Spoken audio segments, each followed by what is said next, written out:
Governor Mike DeWine of Ohio announced yesterday that state will require masks in the 7 counties where coronavirus is spreading most quickly. The measure is set to take effect at 6 p.m. this evening. A number of states have begun mandating face masks in outdoor public areas as well as indoors. Among them now, New Jersey. Governor Phil Murphy set to announce a new executive order today on that, and Governor Murphy joins us now. Governor, it's great to have you back with us this morning. Tell us about this executive order, and you felt like you needed to do it at this point. Good to be with you, Willie. There's no question that face coverings are game changers. I think we were the first state in America to require them indoors. They've been strongly recommended out of doors. We're going to turn that up a notch today and say we're going to ask you, if you can't socially distance, then it's going to be required. We believe the combination of social distancing, face covering, basic wash your hands with soap and water and stay away from everybody if you don't feel well and get tested. That's the combination of steps that we continue to need to take.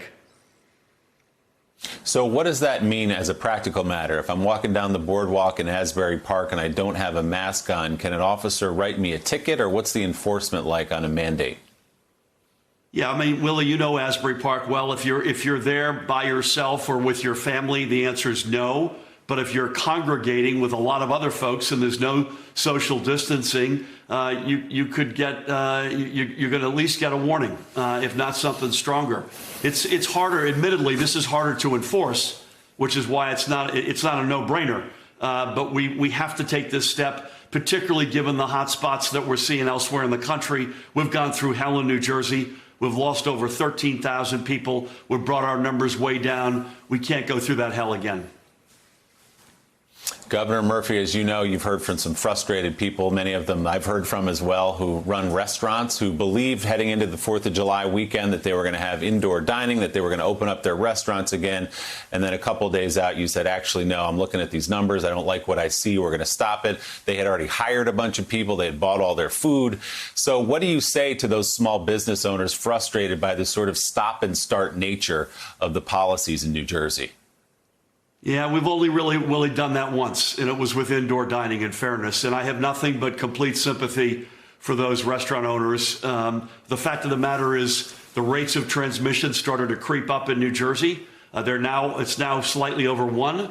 We saw explosions around the country, and almost in every case, that was from indoors. And so, listen, we're in an awful predicament at that point.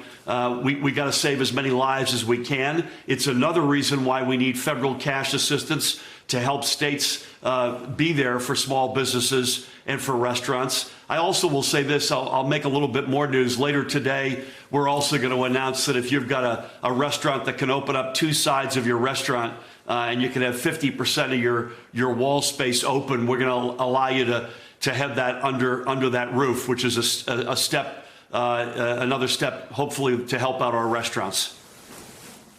So just to clarify that is indoor dining as long as you only have 50% of your dining room full? No, it's not 50% of your dining, 50% of your wall space on 2 sides. So if you can open up your walls or your doors to the outside and you've got an overhang, up until now, we haven't allowed you to do that. We're going to allow you to do that from now forward. And how are you looking at this as we look at a long run here, perhaps, of having this in our lives? The White House has said it's something we're going to have to learn to live with. What are you telling the people in New Jersey who want some clarity, not just on whether or not their restaurant can open, but whether or not their kids are going to go back to school? How do you offer them any form of certainty in these times when the story seems to change by the day? I mean, admittedly, it's hard because this is a virus that operates on its own terms. We can't dictate the future here. We have put out guidelines. We have a strong bias that will get our kids back in school in some form. Restaurants indoors won't be closed forever, please God. We'll see a development of therapeutics and hopefully sooner than later a vaccine.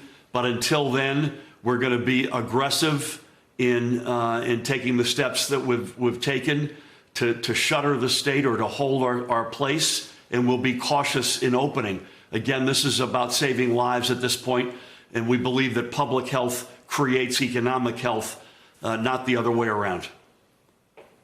The president said yesterday that schools across the country should open this fall. Obviously, he doesn't have the power to open the schools. You do.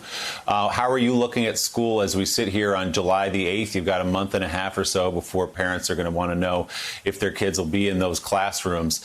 Do you see schools opening this fall? Right now, Willie, I do. Obviously, we've got to reserve the right to tweak that if it means saving lives. But we've put out I think 100 and something page set of guidelines. The toughest nut for me to crack here is the asymptomatic, healthy young person unwittingly passing the virus to someone who's older, an educator, administrator, or someone with a comorbidity. So that it informs a lot of the steps we're going to take. But right now, as we sit here, we want to see schools open in the fall. Governor Jonathan Lemire is with us and has a question for you. John? Hey, John. Governor, you and your fellow governors from Connecticut and New York a few weeks ago issued an advisory where that if noting that the coronavirus was surging in other states, places like Texas and Florida and Arizona, and that if people were to come to your states from those, that they should self-quarantine. One of the people it would have applied to, incidentally, was President Trump, who at the time was coming from Arizona and had intended to go to his golf club in Bedminster, New Jersey, although he eventually canceled that trip, and it's not clear when he will return to Bedminster. My question to you is how is that going? Is that a way to, how are you able to enforce those sort of quarantines? And is something where you need to expand that now that we're seeing even more states suffer the spikes of this virus?